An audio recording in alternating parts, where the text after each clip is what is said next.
সেই সকাল থেকে যে সংঘাত সংঘর্ষ সেটি কিন্তু এখন এই মুহূর্তে বলবো ভয়াবহ রূপ নিয়েছে। সেনাবাহিনী বিপুল সংখ্যায় আছে, তার সঙ্গে বিজিপি, র্যাব, পুলিশের বিশাল বাহিনী এসে যোগ দিয়েছে, কিন্তু তারপরও সংঘাত অব্যাহত আছে। গোপালগঞ্জে সর্বব্যাপক সংঘাত, রীতিমতো বলা যায় একেবারে একটা যুদ্ধের মতন একটি পরিস্থিতি। হাজার হাজার আওয়ামী লীগের নেতা কর্মীরা তারা কোনোভাবে অবস্থান ছাড়ছে না। তারা একদিকে যখন অবস্থান সরিয়ে দিচ্ছে তখন আরেক দিকে অবস্থান নিচ্ছে।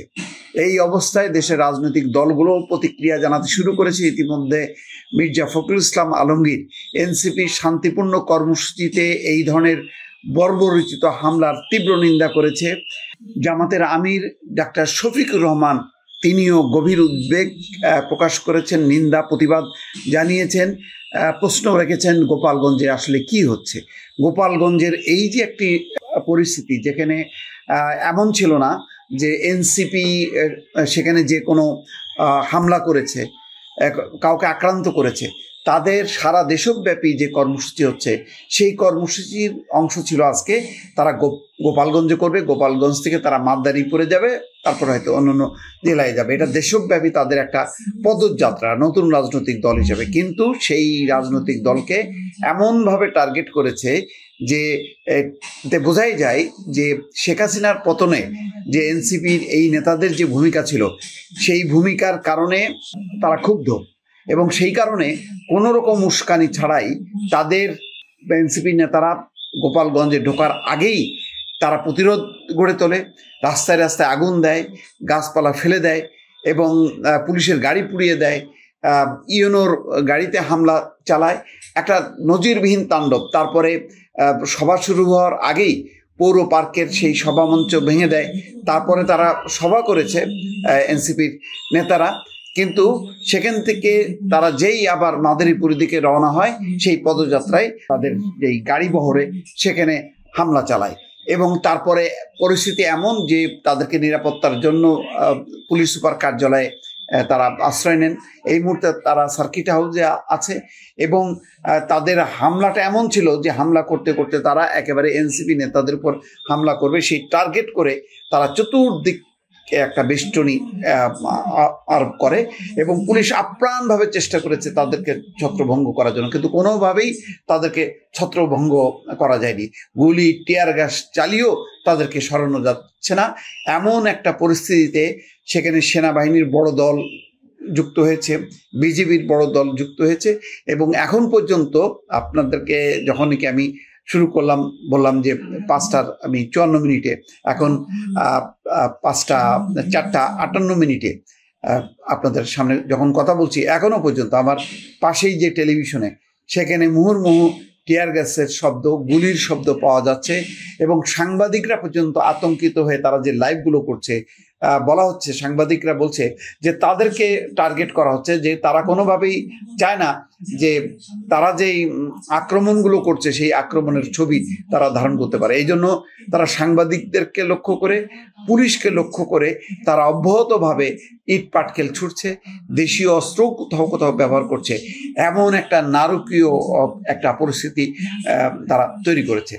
এর ফলে আজকে এনসিপির এই কর্মসূচির মধ্য দিয়ে আবারও কিন্তু সেই রাজনৈতিক দলগুলো যারা শেখ হাসিনার পতনের ভূমিকা রেখেছিল তারা কিন্তু আবার ঐক্যবদ্ধ হচ্ছে। তারা পরিস্থিতি বুঝতে পারছে এটা শুধু এনসিপির উপর হামলা না, একেবারে বলা যায় যে শেখ হাসিনার পতনের যেই রাজনৈতিক শক্তি ছিল সেই শক্তির উপর আঘাত, এবং সেই কারণে এখন রাজনৈতিক দলগুলো একটি ভিন্ন পরিস্থিতি লক্ষ্য করতে পারছে। সাম্প্রতিক সময় তাদের মধ্যে দ্বন্দ্ব বিবাদ ছিল নানা ইস্যুতে, কিন্তু অন্তত এই ইস্যুতে যেখানে এনসিপির উপর শান্তিপূর্ণ তাদের গণতান্ত্রিক একটি কর্মসূচি, সেই কর্মসূচির উপর যখন হামলা হলো তখন কিন্তু তারা এখন ঐক্যবদ্ধ প্রতিক্রিয়া দেখাতে যাচ্ছে। নিশ্চয়ই এই পরিস্থিতির যদি আরও অবনতি হয় দর্শক কি অবস্থা হবে গোপালগঞ্জের। ইতিমধ্যে হতাহতের সংখ্যা কি দাঁড়াচ্ছে বোঝা যাচ্ছে না, কিন্তু এটা একেবারেই গ্রহণযোগ্য হতে পারে না যে এনসিপির এইরকম একটি সমাবেশ, এরকম একটা কর্মসূচিতে তারা যে নজিরবিহীন তারা হামলা চালিয়েছে, তারা যদি প্রতীকী কর্মসূচি করতো, প্রতিবাদ কর্মসূচি করতো, তাদের মতন করে সভা সমাবেশ করে যদি তারা এনসিপির এই কার্যক্রমের নিন্দা করত, সেটা মানা যেত। কিন্তু তাই বলে রাস্তাঘাট অবরুদ্ধ করে এইভাবে হামলা, এবং শুধু এনসিপির নেতা কর্মী না, আইন শৃঙ্খলা রক্ষাকারী বাহিনীর উপর একদম সরাসরি তারা হামলা করছে এবং ব্যাপক সংঘাতে তারা জড়িয়েছে। তাদেরকে বারবার অনুরোধ করার পরেও তারা কোথাও থেকেও অবস্থান ছাড়ছে না। তারা একদিকে তাদেরকে যখন ছত্রভঙ্গ করছে, তখন তারা আরেক দিকে অবস্থান নিচ্ছে। তার মানে তারা মরিয়া, এবং মনে হচ্ছে যেন আজকে তারা মানে সমস্ত শক্তি নিয়োগ করবে, তারা তছনছ করবে এনপি নেতা কর্মীদের, মানে জীবন কেড়ে নেবে, আইন শৃঙ্খলা রক্ষাকারী বাহিনীর সদস্যদেরকে আক্রান্ত করবে, আহত করবে। এমন একটা মরণপণ লড়াই দর্শক, তার দৃশ্য দেখা যাচ্ছে গোপালগঞ্জে। এবং এই পরিস্থিতি আমি আগেই বলেছি যে গোপালগঞ্জের এই পরিস্থিতি কিন্তু শুধু এখন না, আরো আগে থেকেই কিন্তু চলছিল একের পর এক।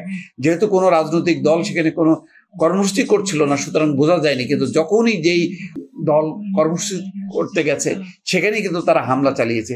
আর আজকের হামলাটা সর্বব্যাপক, এবং সেই পরিস্থিতি, এর দায় কার উপর পড়বে, কে এই পরিস্থিতির জন্য কাকে দায়ী করা হবে? দর্শক বুঝতেই পারছেন যে এই নারকীয় অবস্থায় আওয়ামী লীগের এই মুহূর্তে কোনো অস্তিত্ব নেই, কোনো কেন্দ্রীয় নেতৃবৃন্দ নেই। কেউ যে আহ্বান জানাবে যে এই কর্মসূচি থেকে তারা যেই সংঘাতে জড়িয়েছে এখান থেকে তারা যাতে ফিরে আসে, তেমন কিন্তু পরিস্থিতিও নেই। মোট কথা, একটা উচ্ছৃঙ্খল জনতা, জনগোষ্ঠীর সঙ্গে, এবং যারা সংক্ষুব্ধ, যারা একদম আক্রমণাত্মক মনোভঙ্গি নিয়ে তারা লড়াই করছে, তার চরম কিন্তু খেসারত দিতে হবে। এবং এটা মনে করার কোনো কারণ নেই যে এই ধরনের সংঘাত চালিয়ে তারা জয়ী হবে আর গোটা বাংলাদেশ চুপ করে বসে থাকবে।